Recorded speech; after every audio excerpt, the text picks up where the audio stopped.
مساء الخير، اهلا بكم الى النشره الجويه من قناه نوميديا. اذا نشريه خاصه أصدرها الديوان الوطني للأرصاد الجوية فيما يتعلق بالأمطار، حيث سيستمر تساقط الأمطار على المناطق الشمالية من الوطن، خاصة الوسطى وكذلك الشرقية إلى غاية يوم الغد بإذن الله. إذن كمية الأمطار المتساقطة ستصل أو ستتجاوز حتى 40 ملم محليا. فيما يخص الرياح كذلك أصدر الديوان الوطني نشرية خاصة، وهذا على المناطق الشمالية الغربية حتى بالمدن الوسطى وبعض السواحل الشرقية. إذا سرعة الرياح قد تصل حتى 70 كم في الساعة.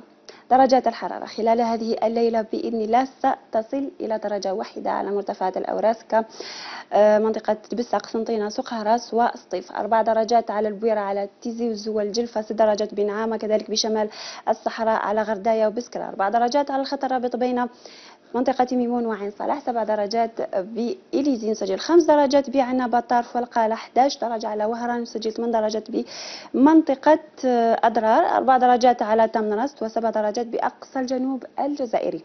حالة الطقس غدا بإذن الله، إذن استمرار تساقط الأمطار الرعدية على المناطق الشمالية من الوطن، خاصة السواحل الوسطى والشرقية. أيضا تساقط للثلوج على المرتفعات الشرقية حتى على بعض المرتفعات الوسطى والغربية من الوطن. إذن على المرتفعات التي يزيد علوها عن 500 متر. إذن أجواء مغشاة جزئيا بالسواحل الغربية حتى على مناطق الواحات إلى مناطق الهضاب العليا الشرقية والوسطى. سماء ملبدة تماما على وسط الصحراء، شمال الصحراء كذلك بأقصى الجنوب الغربي. تبقى الأجواء مستقرة إلى مغشاة جزئيا على باقي ولايات الجنوب.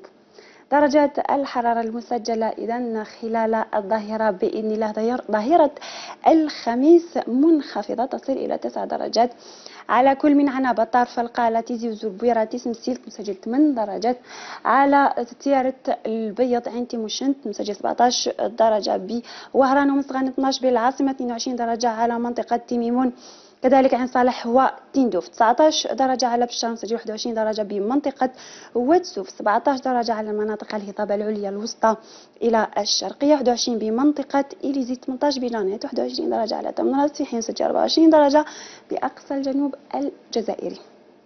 إذا حالة البحر بإذن الله غدا البحر سيكون مضطرب إلى هائج، هذا على طول الشريط الساحلي. إذا سرعة الرياح قد تصل محليا إلى 60 كم في الساعة، حتى قد تتجاوز 60 كم في الساعة لتصل إلى 70 كم في الساعة، خاصة على السواحل الغربية والوسطى. حركة الرياح راح تكون غربية إلى شمالية غربية.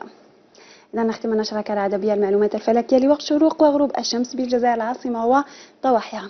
شكرا لكم على المتابعة، إلى اللقاء.